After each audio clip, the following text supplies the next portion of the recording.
Bismillahirrahmanirrahim. Assalamualaikum warahmatullahi wabarakatuh. Ketemu lagi sama saya ya, Fety Aisyah. Dan kita ada di SM Talks Inspirasi. Kali ini kita mau ngobrol-ngobrol dengan salah seorang psikolog yang khusus untuk persiapan pernikahan.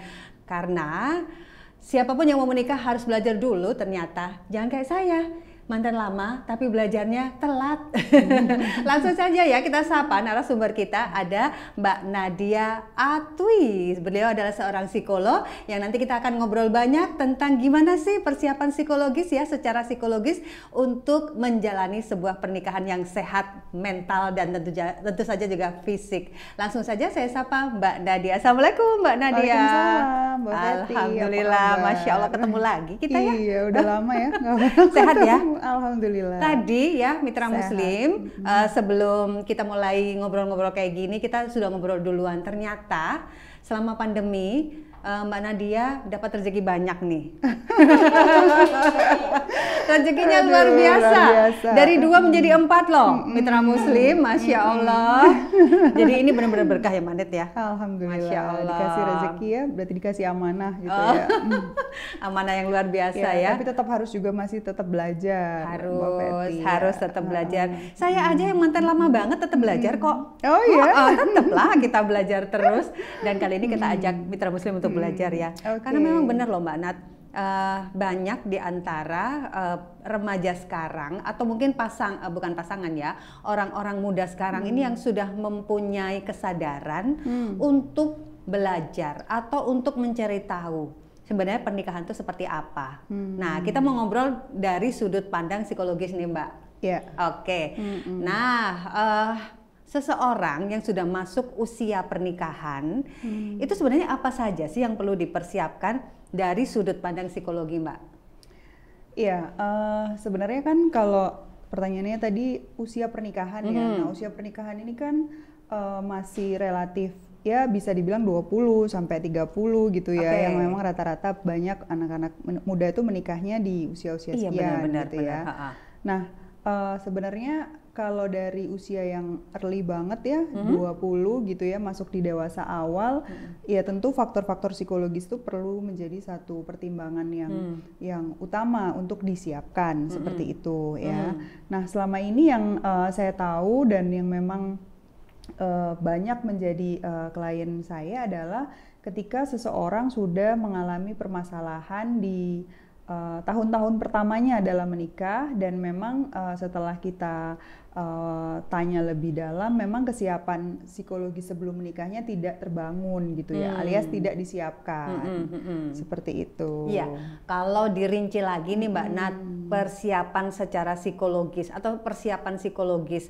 Sekarang ini kan kesadaran seseorang atau masyarakat untuk kesehatan mental kan sudah mulai jadi perhatian gitu ya. Kalau dulu mungkin orang nggak begitu peduli. Kalau ada orang yang misalnya sakit secara fisik, kita itu kan lebih mudah paham. Tapi ketika orang mengalami gangguan dari sisi emosional, dari sisi kejiwaan, kita tuh suka kasih stigma gitu loh. Sedangkan pernikahan itu kan sebuah bahtera yang di dalamnya nggak manis-manis saja gitu ya. Betul kan? Artinya kita tuh benar-benar harus siap secara fisik maupun mental. Nah, kalau detail lagi nih Mbak, persiapan secara psikologis yang perlu dipersiapkan atau perlu direncanakan dengan matang, baik pasangan yang mungkin di awal 20-an atau mungkin sudah hampir 30-an, tuh apa sih sebenarnya? Ya, kalau memang diberi kesempatan gitu ya untuk kita mengenal gitu ya calon pasangan gitu ya, atau bahkan mungkin mengenal calon keluarga pasangan gitu ya. Nah, itu jauh lebih beruntung lah gitu ya, karena memang bisa menyiapkan hal-hal yang akan dialami gitu ya, akan terjadi. Seperti apa nih, misalnya nih kita akan berpikir mulai dari keuangan, itu yang menjadi dasar banget ya. Sebenarnya. Iya. Harus saling jujur ya. Betul. Jujur juga perlu, terus juga perencanaan ke depan juga perlu gitu kan. Terus kemudian tentang karir, tentang bagaimana rencana punya anak, mengasuh anak dan lain sebagainya. Termasuk juga peran nanti kalau udah menikah, peranku apa, peranmu apa gitu ya. Itu juga sangat penting untuk kita sampaikan atau kita diskusikan gitu ya, sehingga ketika berada di panggungnya gitu ya, kita udah nggak canggung lagi dengan peran-peran yang memang udah disampaikan sebelumnya seperti itu. Karena ini kan ada dua isi kepala yang sama sekali berbeda dengan latar belakang pendidikan, kemudian pola asuh yang beda banget kan Mbak. Betul. Kemudian harus dijadikan satu. Masya Allah ya Mitra Muslim ya. Kalau tadi Mbak Nadia menyampaikan keuangan, kemudian karir, kemudian anak, peran bahkan. Biasanya kan ini sering menjadi konflik gitu ya. Konflik dari kecil-kecil kalau dibiarkan kan jadi besar. Apalagi kalau mungkin seorang yang pihak perempuan ini atau wanita ini biasa untuk sibuk berkarir dan sebagainya. Ini benar-benar harus menjadi pembicaraan begitu ya Mbak ya. Tidak hanya isi kepala dua orang, karena kita kan masih budaya timur ya. Jadi menikah itu juga termasuk dengan keluarga juga, gitu kan, adaptasi dengan kebiasaan keluarga, gitu kan. Kadang-kadang kita cukup confidence bahwa pasangan kita udah kenal banget sama pasangan kita, gitu ya. Tapi ternyata begitu menikah, kendala muncul dari orang-orang di sekitar pasangan, yaitu keluarga. Ya kan, itu kan bukan sesuatu yang dimana kalau menurut saya bukan sesuatu dimana yang itu harus dipilih gitu ya, milih orang tuanya atau milih suami atau anaknya gitu, bukan seperti itu, tapi memang sesuatu yang harus dipahami. Nah maka dari itu yang saya bilang kesiapan psikologis seperti itu yang memang harus dipertimbangkan, disiapkan terlebih dahulu gitu ya. Iya betul banget ya, karena menikah itu bukan hanya tentang dua orang ya.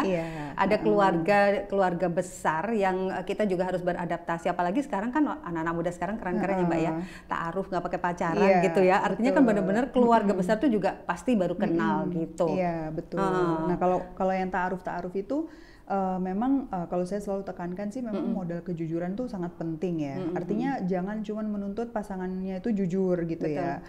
Kita juga harus jujur gitu ya. Kejujuran artinya keadaan kita yang sebenarnya. Apakah kita itu memang siap menikah? Maksudnya gini, kita memang siap menikah dan berperan jadi seorang istri gitu ya. Ataukah memang jangan-jangan kita nih sendiri tulang punggung juga gitu, sehingga kita juga punya beban, sehingga begitu itu nggak disampaikan. Ketika menikah baru kok jadi kayaknya menghidupi kamu, belum adikmu, belum ini. Nah itu menjadi satu PR baru, belum lagi memahami karakter. Nah makanya kalau yang ta'aruf itu penting banget untuk kita selalu menyampaikan sejujur-jujurnya, seperti itu. Sejujur-jujurnya loh Mitra Muslim. Dan ini menjadi sesuatu yang penting karena kita pengennya kan menikah sekali seumur hidup ya. Pasti butuh perjuangan besar ketika dua keluarga besar, kemudian dua isi kepala dan pola asuh pendidikan yang berbeda itu menjadi satu, adaptasinya kan luar biasa. Ya betul. Ditambah biasanya, keluarga juga ya. Bener banget. Biasanya kalau Mbak Nat yang hadapi gitu ya sebagai seorang psikolog, dimana kan pasti ada klien yang berkonsultasi, kendala-kendala seperti apa sih Mbak yang biasanya dihadapi, terutama untuk pasangan muda ini? Iya, kalau untuk pasangan muda sih kalau yang sering saya tahu ya dari permasalahannya si klien-klien itu lebih ke memang fondasi keuangan kan pasangan muda itu kan masih baru ya, merintis. Nah itu juga menjadi suatu kendala. Terus kemudian juga keterbukaan gitu ya, komunikasi itu kan yang kita bilang A belum tentu didengarnya A gitu kan, kadang bisa didengar B, dan bagaimana kita bisa mentransform yang A kita bicara ya dia juga dengarnya A gitu kan. Apa artinya? Artinya ya kita harus cari bahasa apa yang mudah ditangkap oleh dia gitu kan. Kadang-kadang nggak selalu perempuan itu feeling, kadang-kadang perempuan tuh rasio juga gitu ya. Kenapa kok ya kita cek aja deh kalau ada masalah bagaimana dia menyelesaikan gitu ya. Kalau orang yang feeling dia akan mempertimbangkan, waduh nanti kalau langkah ini yang aku ambil gimana perasaannya si A, si B, si C gitu ya. Tapi kalau orang yang rasio dia akan lebih mempertimbangkan gitu ya, ini harus segera diatasi. Nanti perkara feeling dan lain-lainnya itu nanti diabaikan terlebih dahulu. Yang penting selesai dulu, terus kita susun langkah berikutnya dengan mempertimbangkan. Nah seperti itu. Nggak ada yang baik, nggak ada yang buruk sebetulnya, rasional apa mau feeling mau apa seperti itu ya. Tapi hal-hal itu tuh kadang-kadang menjadi permasalahan gitu loh. Menjadi hal yang suatu yang menjengkelkan, terutama buat yang muda-muda gitu kan. Nah beda lagi kalau kita discuss sama generasinya mungkin orang-orang tua kita yang generasi yang 55 tahun, 60 tahun, 65 tahun dengan udah usia perkawinan yang 30, 40 bahkan ya. Nah, apa sih yang membuat mereka tuh ternyata kok lebih bisa gitu ya bertahan di usia sekian? Sebenarnya kalau ditanya gitu mungkin mereka nggak akan bisa menjelaskan dengan apa namanya dengan mudah yang kita pahami. Ya pokoknya ya ibu itu selalu manut begini gitu ya. Nah, tapi kalau dari garis benang merahnya adalah dia seorang suami atau seorang istri itu mampu bertahan karena dia mampu memahami cara komunikasi dengan pasangan gitu ya. Apa yang menjadi karakter pasangan gitu ya, dan dilandasi dengan agama ya. Dalam Islam tuh peran suami, peran istri itu seperti apa. Jadi memang ada batasan yang memang seorang istri memang tidak boleh melangkah ke arah situ, dan itu selalu dipakai gitu ya. Makanya mungkin rumah tangga orang-orang yang dulu itu lebih bisa bertahan lebih lama seperti itu. Oke, Mbak Nat. Kalau balik lagi nih yang awal tadi kan Mbak Nat, jujur itu penting banget kan ketika kita mau melangkah ke jenjang pernikahan gitu ya. Jujur tentang apapun. Jujur tentang keuangan, kondisi keuangan, peran yang ingin diambil, berapa anak bahkan. Itu apakah kalau misalnya pasangan yang akan melangkah ke jenjang pernikahan, haruskah dia itu kayak ngomong tuh mesti resmi, formal gitu bersama keluarga, atau gimana sih Mbak biasanya yang disarankan oleh Mbak Nat gitu? Untuk mereka diskusi. Tadi seperti yang saya sampaikan, kalau ada kesempatan untuk kita apa namanya berhubungan gitu ya, maksudnya bertemu benar berkomunikasi gitu, nah itu akan lebih mudah gitu untuk disampaikan gitu kan. Jadi ya jujur tuh bukan perkara makanan kesukaan dan suka pakai warna apa gitu ya, bukan, tapi ya? lebih ke bukannya remeh-temeh seperti itu ya. Lebih ke karakter-karakter yang memang orang lain mungkin nggak tahu, dan dia perlu memberitahu calon pasangannya supaya memang bisa menerima gitu loh. Karena kan ada juga nih yang memang hal-hal sepele ya, yang ya menurut saya sih bukan sepele atau nggak sepele ya, tapi karena memang si klien ini punya masalah yang bertumpuk gitu ya, tidak diatasi, sehingga pecahnya di hal yang sepele. Misalnya nih soal pulang kerja nggak langsung mandi gitu kan, terus nanti tidurnya makan tempat di tempat tidur, apalagi kalau misalnya ada anak kecil sehingga dia nggak kebagian tempat. Itu kan hal-hal yang sangat bisa dikomunikasikan dan bisa diatasi gitu ya. Tapi justru berantem puncaknya karena itu ternyata di bawah-bawahnya itu ada banyak masalah gitu. Nah, itu yang memang penting banget untuk kita sampaikan gitu, kebiasaan-kebiasaan gitu ya. Lalu kemudian harapan terutama seperti itu. Iya, kalau kita nengok lagi ke zaman dulu itu kan apa namanya, ya tetap aja ya namanya mertua, kemudian menantu itu juga pasti adalah yang namanya konflik-konflik. Tapi kalau Mbak Nat amati yang sekarang ini fenomenanya itu, apakah memang keluarga-keluarga baru itu lebih banyak campur tangan orang tua itu lebih banyak, atau sudah mulai apa ya, tidak seperti dulu lagi nih Mbak Nat, kalau Mbak Nadia amati di banyak keluarga gitu? Sangat tergantung dengan si personilnya. Ketika dia memang memutuskan bahwa dia berkeluarga dan berharap dia keluar gitu ya dari baik rumah mertua maupun rumah pribadi, rumah orang tuanya gitu ya, mungkin itu akan lebih mudah terbangun gitu kan. Boundariesnya ya, artinya batasannya ya cuman dia sama suami yang menjadi leader di situ. Tapi kalau memang masih harus tinggal dengan orang tua atau dengan mertua, ya sudah pasti campur tangan atau mau tidak mau intervensi itu akan muncul gitu kan. Apalagi kan yang seperti saya tadi bilang, karena di Indonesia dan di Jawa ini masih budaya timurnya itu masih kental banget ya kan.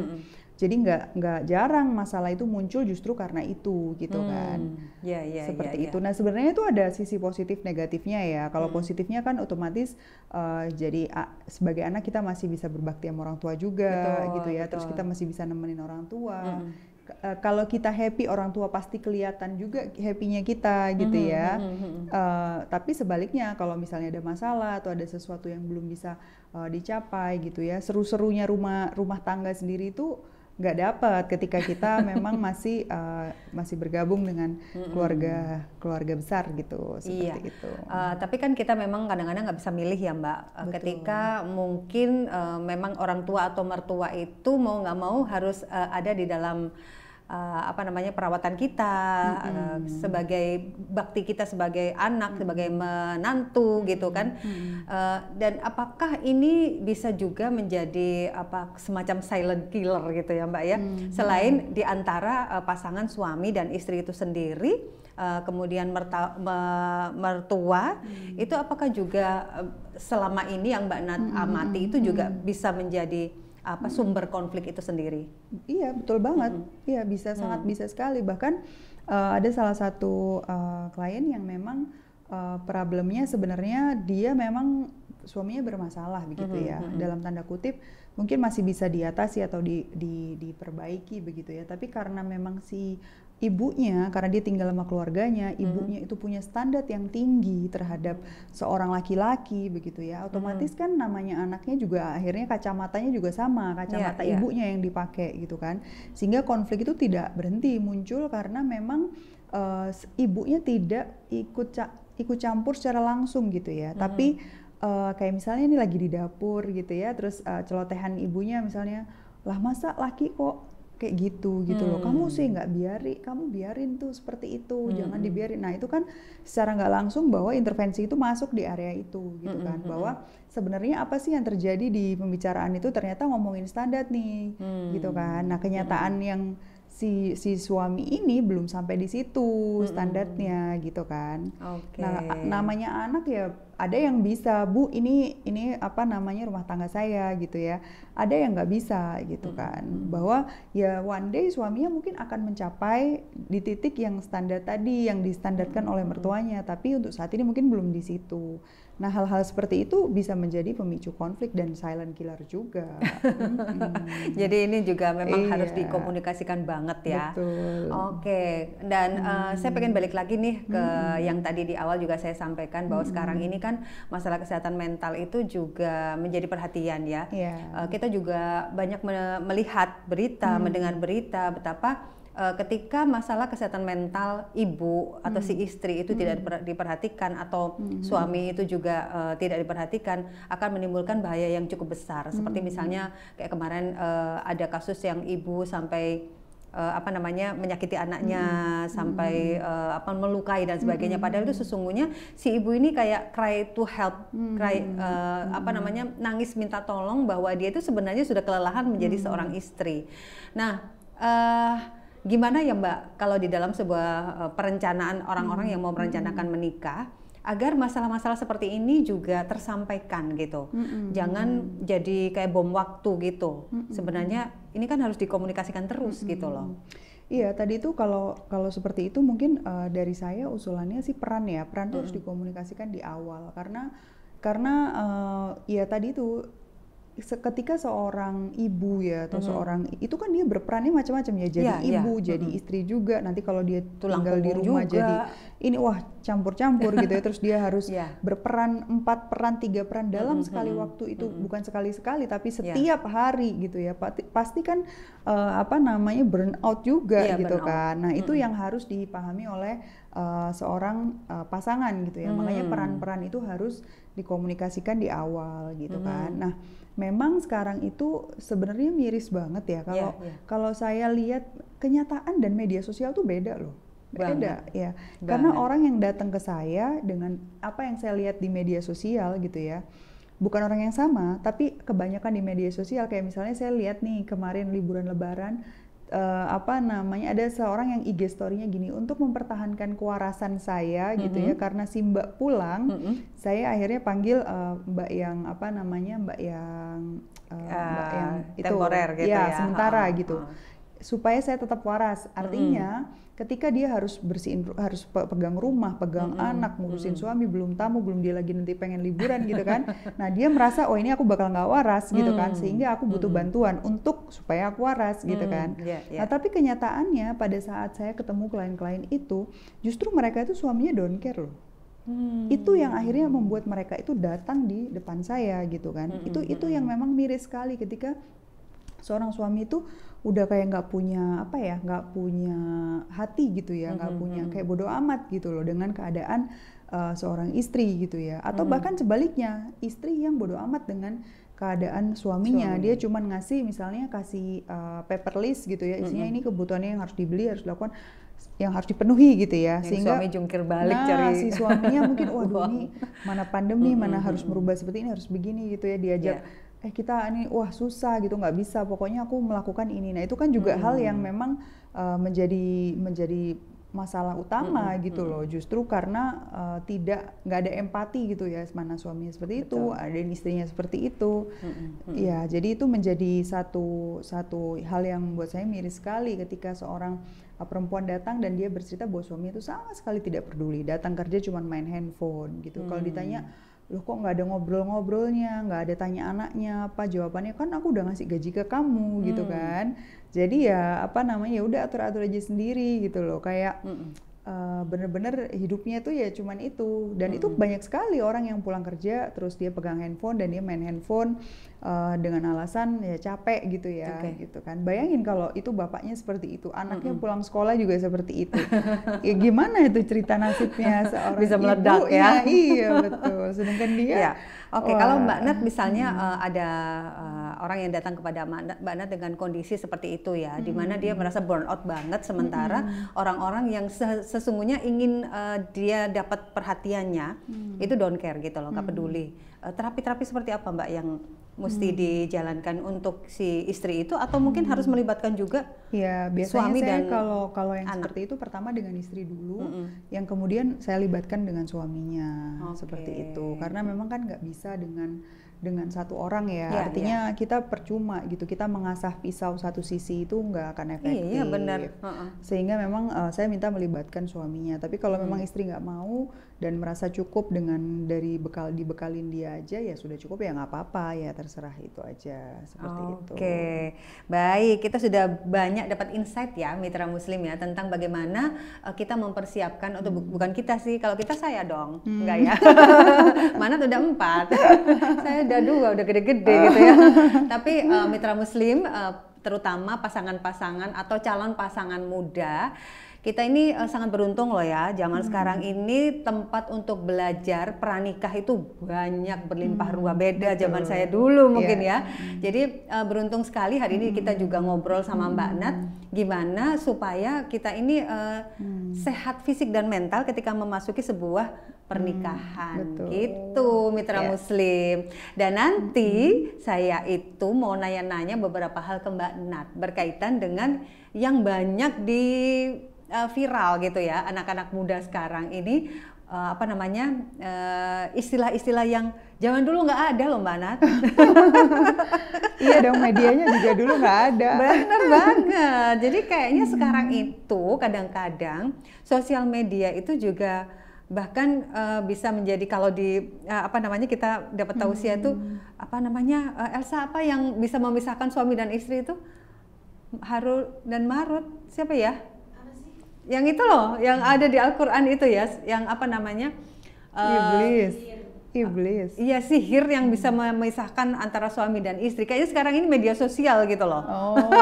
Media sosial tuh bahkan kalau kita lihat kehidupannya orang lain gitu ya Mbak Nat, duh kayaknya enak banget gitu ya, enak banget, serba perfect gitu ya. Padahal kan seperti Mbak Nat bilang tadi, sesungguhnya nggak seindah yang ada di sosial media itu.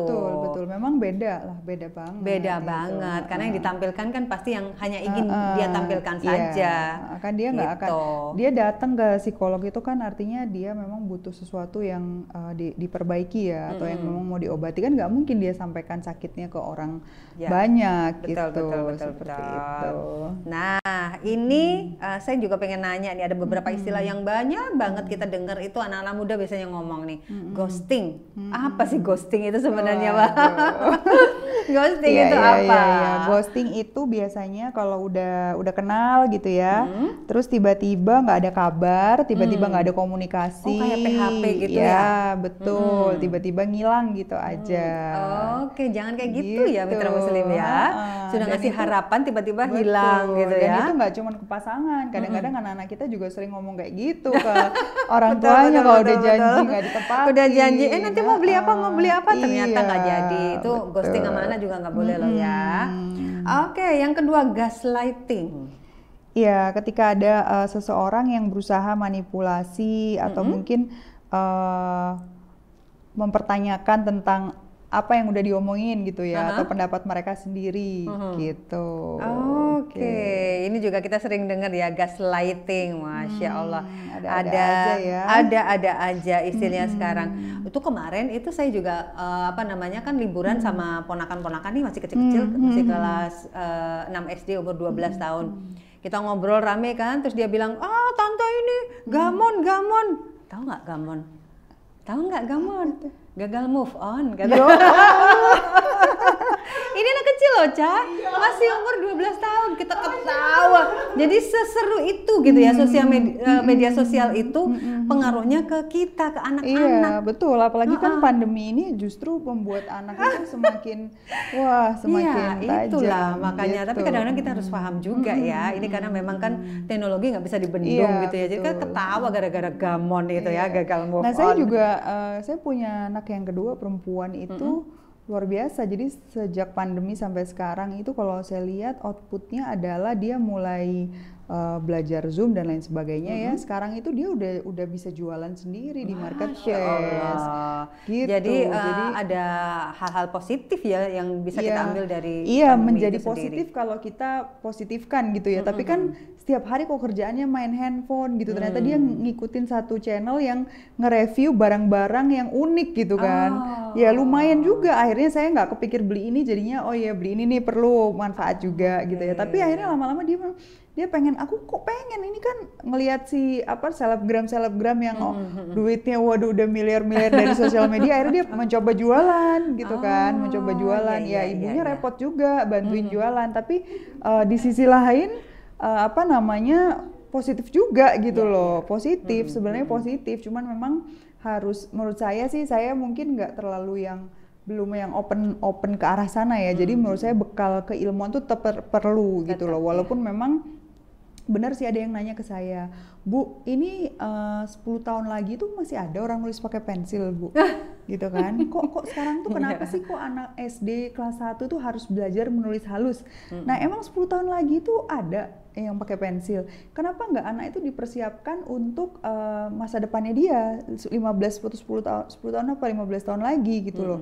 Harus dia mampu apa atau apa. Ini kok dari zaman kita dulu loh nulis halus, nih anak sekarang nih masih diajarin nulis halus gitu kan. Nah, menurut saya itu tetap perlu karena itu motorik dong. Iyalah. Motorik harus perlu, tetap perlu lah. Dan keilmuan nggak cuma motorik. Kita ngomong kalau anak saya tuh Loma itu tuh nggak sekolah loh, Ma, tapi ini bisa, Ma, itu aku homeschooling aja gitu. Tapi ilmu itu tetap perlu, bagaimana dia bisa duduk di kelas ya untuk mendengarkan orang, memahami teman-temannya gitu ya, untuk belajar apa sih yang diomongin guru, terus dia catat, dia pelajari, dan ketika dia di ulangan gitu dia bisa menjawab gitu. Itu tetap perlu, itu proses kognisi yang memang nggak bisa digantiin dengan yang lain gitu kan. Jadi mungkin saya nggak menuntut dia harus bagaimana, tapi tetap proses yang wajar sekolah itu tetap dia harus jalan, dan saya akan tetap menekankan ke situ gitu. Kalau saya kasih ruang marketplace untuk dia, ini cara jualan yang laris di marketplace, kamu belajar ini ya, modul yang ini ya, YouTube-nya ini ya gitu. Wah, nanti dia nggak dapet yang alamiahnya dia di sekolah seperti itu. Iya, soal menulis halus itu juga kalau kita belajar tentang grafologi itu juga penting banget kan ya, untuk kesabaran, untuk bagaimana secara psikologis juga mempengaruhi anak-anak juga cara dia menulis. Gitu. Betul, bahkan sekarang kan bisa jadi menulis itu suatu healing juga. Benar. Menulis, kalau journaling itu kan juga kita disarankan nulis tangan ya. Iya, betul. Masya Allah. Menulis juga, bahkan yang impian dream board itu juga harus pakai tangan, pakai tulis tangan ya? Jadi bikin dream board di kamar, ditulis apa yang mau diinginkan, dan itu lebih ke masuk ya ke alam bawah sadar seperti itu. Iya, jadi sudah masuk sampai ke pengasuhan anak nih, Ca. Kemarin tadi kan di awal kita juga persiapan bagaimana untuk persiapan fisik maupun mental untuk menghadapi pernikahan. Kemudian kita sedikit ada stalking tadi ya, tentang bagaimana pengasuhan, karena di zaman sekarang ini kita bagaimana kita sendiri dan anak-anak tidak diperbudak oleh teknologi, tetapi kita memanfaatkan teknologi itu sebaik mungkin. Baik, kita jeda dulu ya, Ca. Pengawasan ya.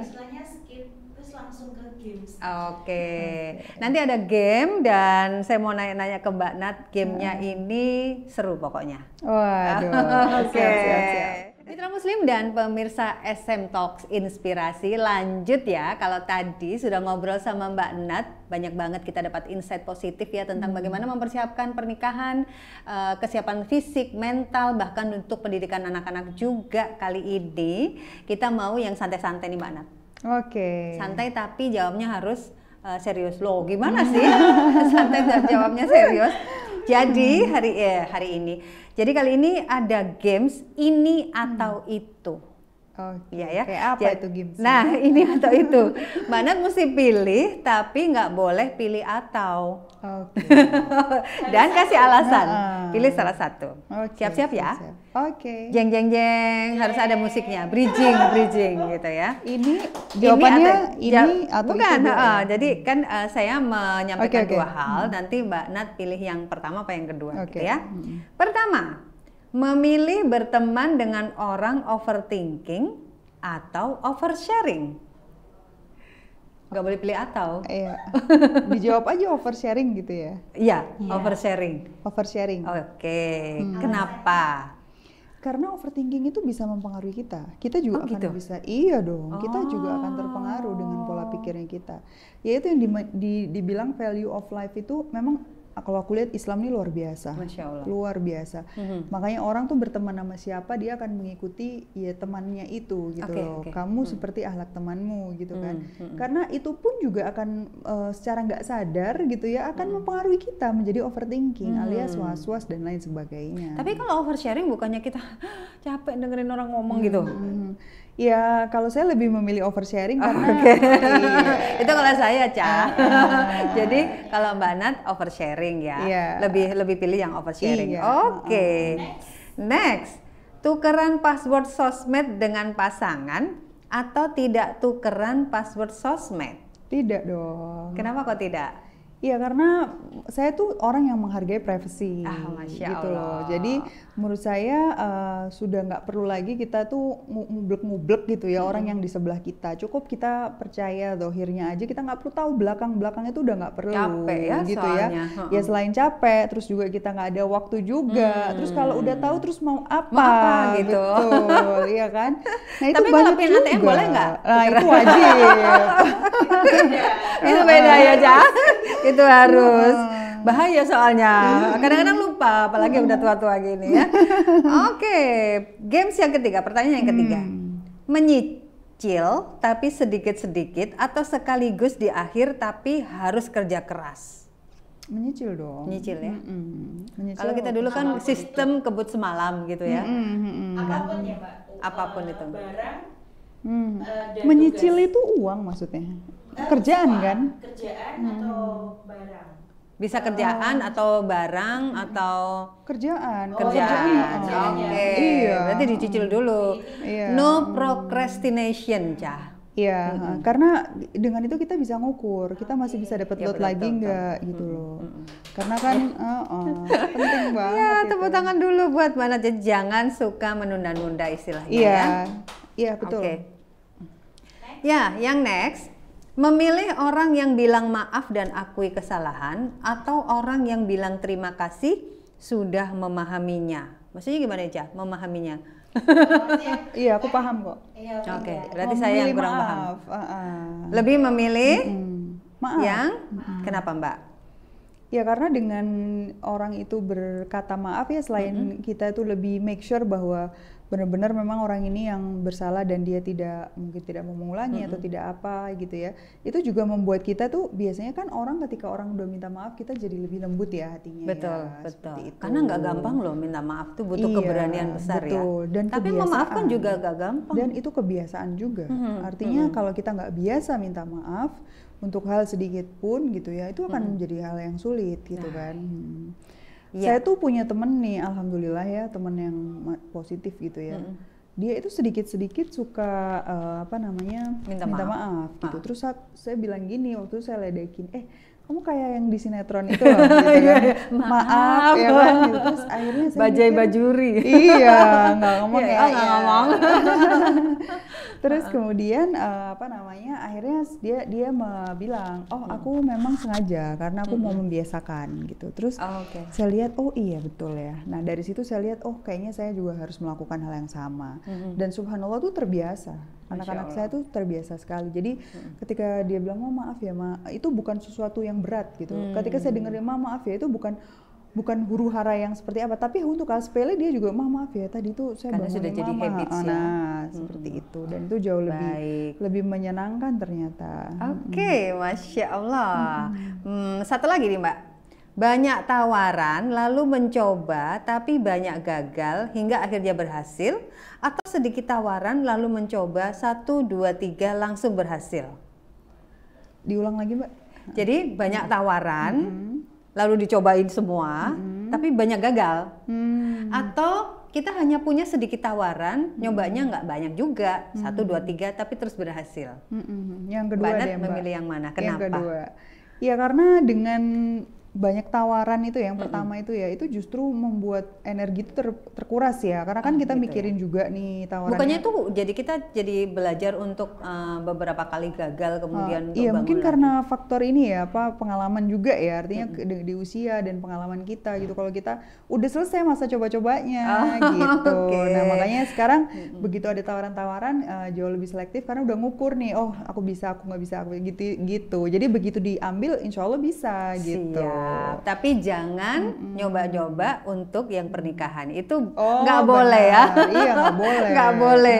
Bukan ini tawaran banyak dicoba-coba, bukan. Kalau untuk pernikahan sekali seumur hidup insya Allah ya. Betul. Dan mungkin saya sharing sedikit ya tentang coba-coba ya. Artinya gini, kenapa sih orang gagal gitu ya? Akhirnya gagal berapa tahun nikah, 2 tahun gitu ya, berapa tahun nggak sampai 3 tahun gitu dan lain sebagainya.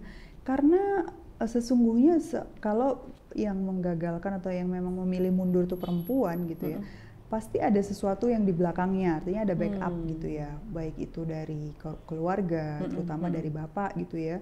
Oh ternyata keluargaku masih bisa gitu, kenapa nggak balik aja gitu ya. Terus kemudian atau backup dari mungkin orang lain gitu ya, yang memang dirasa kayaknya sama orang ini nggak oke nih, aku lebih trust sama yang ini gitu, dan dia udah ada yang lain seperti itu. Jadi memang ketika perempuan memutuskan untuk mengakhiri gitu ya, itu pasti ada sesuatu yang memang udah diperhitungkan seperti itu. Walaupun memang kalau buat laki-laki beda lagi ya kalau gitu ya.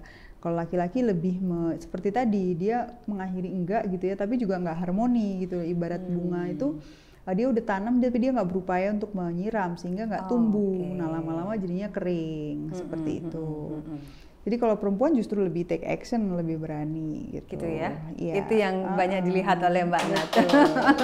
Baik, itu tadi kayaknya udah jadi closing statement juga ya, sekaligus ya, Masya Allah. Betul. Alhamdulillah hari ini kita belajar lagi ya, Mitra Muslim, mudah-mudahan ini bisa nyambung lagi nanti next untuk mungkin apa namanya, psikologi tentang anak dan sebagainya begitu ya Mbak Nat ya. Karena sudah 4 loh, 4. Masya Allah, luar biasa.